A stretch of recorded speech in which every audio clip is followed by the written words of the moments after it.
मेरा नाम राजू है। मेरा इस दुनिया में कोई नहीं है, बस एक बूढ़ी दादी है। मेरे माता पिता का एक सड़क दुर्घटना में मौत हो गया था। तब से मैं अकेले अपनी दादी के साथ ही रहता हूँ। वही मेरी परवरिश करती हैं। मैं अपने आप को बहुत अकेला महसूस करता हूँ और बेचारी बूढ़ी दादी पर मुझे बहुत तरस आती है। मुझे कहाँ दादी को इस उम्र में आराम करने देना चाहिए, तो उन्हीं पर सारी जिम्मेदारी है। बेचारी कुछ घरों में बर्तन और झाड़ू पोछा करती हैं। उससे जो पैसे मिलते हैं उससे हम दोनों का गुजारा होता है। इसके अलावा अगर कोई एक्स्ट्रा काम करवाता है तो भी दादी पैसों के लिए कर देती हैं, जिससे कि वो मेरी छोटी मोटी ज़रूरतें पूरी कर सके और किताब कॉपी का जुगाड़ कर सके। दादी ने मेरी सरकारी स्कूल में दाखिला भी करवाया था। बेचारी रात को थक कर घर आती तो हम दोनों के लिए खाना भी बनाती थी और घर का सारा काम निपटाती थी। मुझे ये सब देखकर बहुत दुख होता था। मैं हमेशा यही सोचता रहता था कि मैं जल्दी बड़ा हो जाऊं और कोई काम पकड़ूं। मैं कमाना शुरू करूं ताकि मेरी दादी आराम कर सकें। जिस उम्र में उसे आराम करना चाहिए वो उस उम्र में इतनी मेहनत कर रही हैं। दादी ने मुझे सरकारी स्कूल से इंटर करवाया, जिसका एहसान मैं कभी नहीं भूल सकता। अब मैं इंटर करने के बाद इतना बड़ा तो हो चुका था कि मैं कुछ कमा सकूं। इसलिए दादी ने मुझे मोहल्ले में ही एक इलेक्ट्रीशियन के यहाँ काम सीखने के लिए लगवा दिया और उनसे काम अच्छे से सिखाने को बोल भी दी। मैं भी जी जान लगाकर काम सीखता था ताकि मैं ट्रेंड इलेक्ट्रीशियन बनूं। मेरे काम में कोई कमी न रहे। जितना अच्छा काम करूँगा उतना ज़्यादा काम मिलेगा। मैंने 6 महीने खूब मेहनत और लगन से उस काम को सीखा। उसके बाद मैं लोगों के घरों में इलेक्ट्रीशियन का काम शुरू कर दिया। लोगों को जब मेरा काम पसंद आने लगा तो वो एक दूसरे को मुझे बुलाने के लिए सजेस्ट भी करने लगे। मैं पैसे कमाने लगा। फिर मैंने दादी को दूसरों के घर काम करने से मना कर दिया, क्योंकि अब उनकी काफ़ी उम्र हो चुकी थी। उन्होंने मेरे लिए इतना किया, मुझे पढ़ाया लिखाया, क्योंकि मेरा इस दुनिया में उनके सिवाय कोई नहीं था। वही मेरे लिए सब कुछ थी। गांव में मुझे छोटे मोटे काम मिलते थे, इसलिए मैं शहर में काम तलाशने लगा। शहर में धीरे धीरे लाइट फिटिंग का काम मिलने लगा, जिससे 2 या 3 दिन लगते थे और अच्छा पैसा भी मिलता था। मुझे एक दिन शहर में एक कॉलेज में लाइट फिटिंग का काम मिला। मैं सुबह 9 बजे शहर के लिए निकल जाता था और घर लौटते हुए मुझे लेट हो जाता था। मैं सुबह कॉलेज पहुंचकर लाइट फिटिंग के काम में लग गया। उस वक्त क्लासेस चल रहे थे, तभी स्टूडेंट्स सभी अपने अपने क्लासेस में थे। शाम को जब क्लास छूटा तो सभी स्टूडेंट कॉलेज के बाहर निकल आए। तभी अचानक मेरी नज़र एक लड़की पर पड़ी। मैं उसे देखता ही रह गया। वो बहुत खूबसूरत थी। मैं उसे देखे ही जा रहा था। उसकी नज़र जब मुझ पर पड़ी तो वो मुझे देखकर मुस्कुराई। मैं बहुत खुश था। मुझे उस लड़की में प्यार और अपनापन दिखा, क्योंकि बचपन से ही मैं परिवार और प्यार के लिए तरसा था। बस दादी का ही प्यार मिला था। मैं शाम को अपने गांव लौट आया, लेकिन रात भर मैं उस लड़की को याद करता रहा। मैं खुश था क्योंकि सुबह मुझे फिर उसी कॉलेज में जाना था। 3 दिन का काम था। सुबह मैं खुशी खुशी अपना अधूरा काम पूरा करने कॉलेज गया और लाइट फिटिंग के काम में लग गया। लेकिन बार बार मेरी आंखें उस लड़की को तलाश रही थी कि आज भी वो मुझे दिख जाए। लेकिन ना तो मुझे उसका नाम पता था, ना ही उसका क्लास। कॉलेज खत्म होने तक मेरी आंखें उसे तलाशती रहीं। छुट्टी होते ही उसे गेट के पास खड़ा होकर ढूंढने लगा कि वो इसी गेट से तो निकलेगी, मुझे फिर मिल जाएगी। अचानक मेरी नज़र उसे ढूंढ ही ली। वो उस भीड़ में अपने कुछ दोस्तों के साथ बात करते हुए निकल रही थी। जब मुझे दिखी तो वो रुक गई और मुस्कुराई। मैंने हिम्मत बांधकर उससे उसका नाम पूछा। उसने अपना नाम प्रिया बताया। जितना उसका नाम प्यारा था उतनी ही प्यारी वो भी थी। फिर थोड़ी बहुत बात हुई और हम दोनों ने एक दूसरे का मोबाइल नंबर एक्सचेंज किया ताकि हम दोनों बात कर सकें। उस भी मुझसे लगाव हो गया था। फिर बातों का सिलसिला चलता रहा। यही नहीं, मैं रोज़ उसके कॉलेज के गेट के बाहर खड़ा होकर उसका इंतज़ार करता रहता था, जबकि लाइट फिटिंग का काम ख़त्म भी हो गया था। लेकिन उसे एक नज़र देखने के लिए मैं रोज़ शाम को उसके कॉलेज के गेट के बाहर जाकर खड़ा हो जाता था। एक दिन बातों ही बातों में मैंने उससे पूछ लिया, तुम्हारा घर कहाँ है, तुम्हारे पापा क्या करते हैं?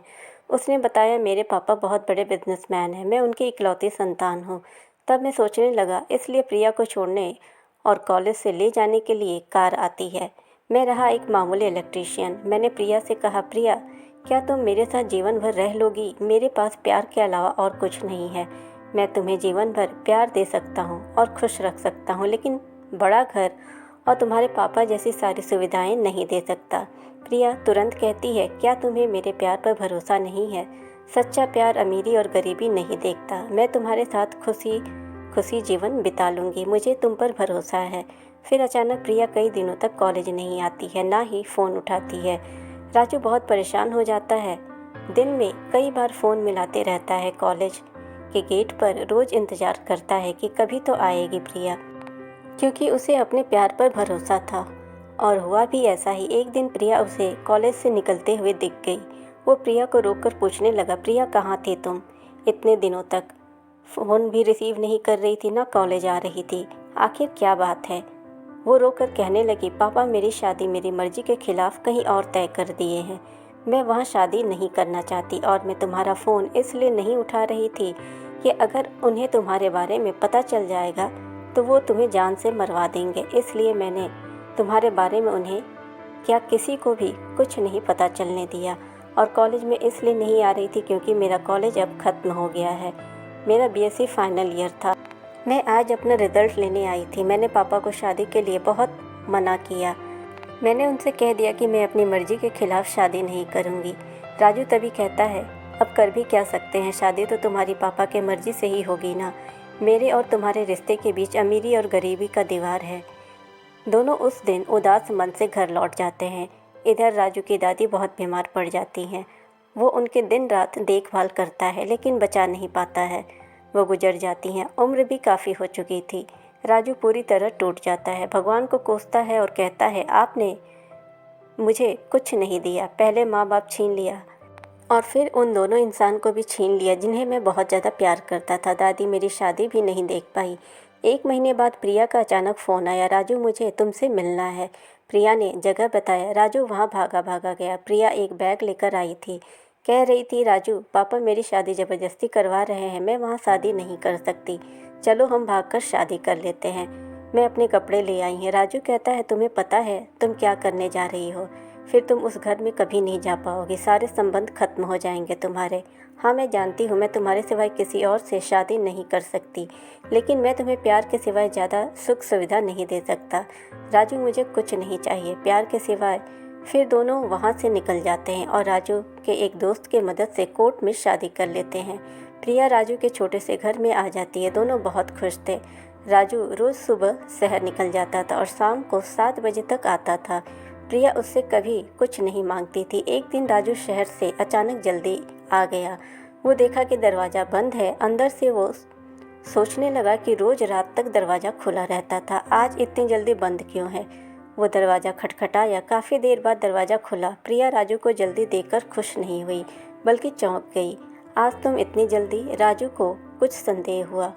वो कुछ नहीं बोला। फिर देखा कि प्रिया उससे कुछ छुपा रही है और टेबल पर एक घड़ी पड़ी थी जो काफ़ी महंगी थी। वो पूछता है कि ये घड़ी कहाँ से? मेरी तो नहीं है। प्रिया बोली, नहीं, पड़ोस की एक औरत आई थी, कह गई थी कि यह ख़राब हो गई है, शायद तुम्हारे हस्बैंड ठीक कर दे, इसलिए वो छोड़ गई। यह उनके हस्बैंड की घड़ी है। राजू गुस्से में बोला, मैं इलेक्ट्रीशियन हूँ, इंजीनियर नहीं। फिर सुबह राजू शहर निकल गया। शाम को आया तो प्रिया के लिए पायल लेकर आया था। सोचा कि प्रिया इस पायल को देखकर बहुत खुश होगी क्योंकि मैं कभी उसे कुछ दे नहीं पाता हूँ, इसलिए वो ले लेता है। लेकिन कमरे में आता ही देखता है कि एक शर्ट पड़ी थी। वो देखकर झल्ला जाता है। पूछता है, ये शर्ट किसकी है? प्रिया कहती है, वही उसी औरत की है, अपने पति की शर्ट लेकर आई थी, सिलाई लगानी थी। दादी की पुरानी मशीन तो पड़ी थी, मैंने सिलाई लगाती, मुझे थोड़ी बहुत सिलाई आती है। वो मुझे पैसे दे गई और कुछ खाने पीने का सामान भी दे गई। अब तो राजू का शक यकीन में बदल गया कि कौन इतना मेहरबान हो गया है, कौन सी औरत है जो थोड़ी सी सिलाई के इतने पैसे दे जाती है और कभी कभी खाने पीने का इतना सामान। मुझे पता करना पड़ेगा, ज़रूर दाल में कुछ काला है। जैसे बड़े अरमान और प्यार से पायल ले आया था वो, लेकिन उसका दिल टूट गया। वो बस कह देता है कि बैग में पायल पड़ा है, पसंद आए तो पहन लेना, कहकर सो जाता है। रोज़ की तरह सुबह तैयार होकर घर से निकलता है, लेकिन आज वो नुक्कड़ पर ही छुपकर देखना चाहता था कि आखिर उसके पीठ पीछे उसके घर में कौन आता है। तभी एक बाइक से उसके घर के सामने एक लड़का आकर रुकता है। वो लड़का बहुत हैंडसम था।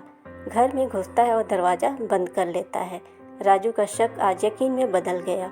वो सोचने लगा, मैंने इससे शादी करके बहुत बड़ी गलती कर ली। यह बिल्कुल धोखेबाज औरत है, इसे साथ रखना नहीं चाहिए। और ज़ोर ज़ोर से दरवाज़ा खटखटाया। थोड़ी देर बाद दरवाज़ा खुला।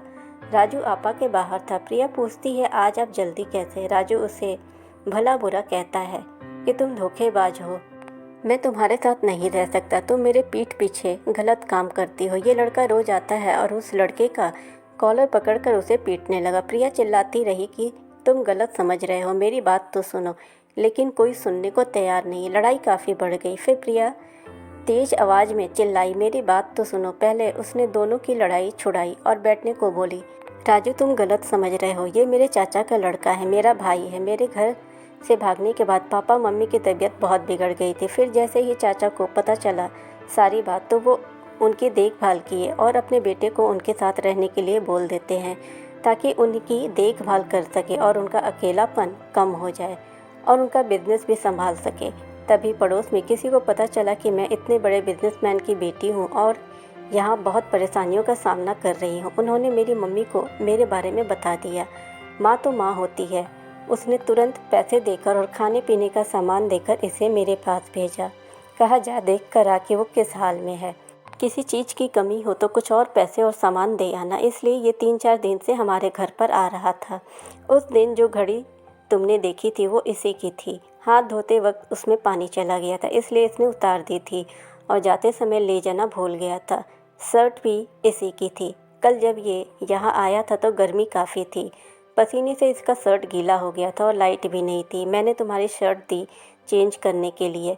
मैं अगर बताती कि ये पैसे और सामान मेरे घर से आए हैं तो शायद तुम ना लेते और तुम्हें बुरा लगता। राजू को अपने आप पर बहुत शर्मिंदगी महसूस हुई कि मेरी पत्नी जो कि कभी भी मुझसे कुछ नहीं मांगती, मेरे लिए इतना बड़ा त्याग किया उसने। पर मैं उसी पर शक कर रहा था, उसके चचेरे भाई पर भी। कितना गलत सोच रहा था मैं। फिर राजू ने प्रिया और उसके भाई से माफ़ी मांगी। प्रिया का भाई चला जाता है। जाते वक्त बोल गया कि मैं फिर आऊँगा, अगर किसी चीज़ की ज़रूरत हो तो ज़रूर बताना। घर जाकर वो सब बात प्रिया के मम्मी पापा को बताता है। पापा का दिल भी अब बेटी के लिए पिघल जाता है। आखिर वो उनकी इकलौती संतान थी। वो दूसरे ही दिन प्रिया के घर पर अपना कार भेजते हैं और उन्हें फ़ोन करके घर पर बुलाते हैं। वो दोनों घर जाते हैं। उनका खूब मान सम्मान होता है। प्रिया के पापा कहते हैं, मैं चाहता हूँ कि तुम यहीं रहो, और अपनी प्रॉपर्टी बेटी दामाद के नाम कर देते हैं।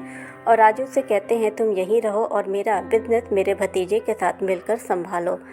अब पूरा परिवार मिलजुल कर एक छत के नीचे रहने लगा और खुशी खुशी जीवन बिताने लगे। इस कहानी से हमें यही सीख मिलती है कि कभी भी बिना जाने और पहचाने कभी भी किसी को गलत नहीं समझना चाहिए। हम अनजाने में गलत समझकर बहुत बड़ी गलती कर जाते हैं। इसलिए सूझबूझ से और समझकर ही कोई भी डिसीजन लेनी चाहिए। ऐसे ही कहानियों के लिए आप हमारे चैनल को सब्सक्राइब करें, नोटिफिकेशन बेल दबाएं ताकि हमारी हर वीडियोज़ आप तक पहुंचती रहे। वीडियो को ज़्यादा से ज़्यादा लाइक और शेयर करें।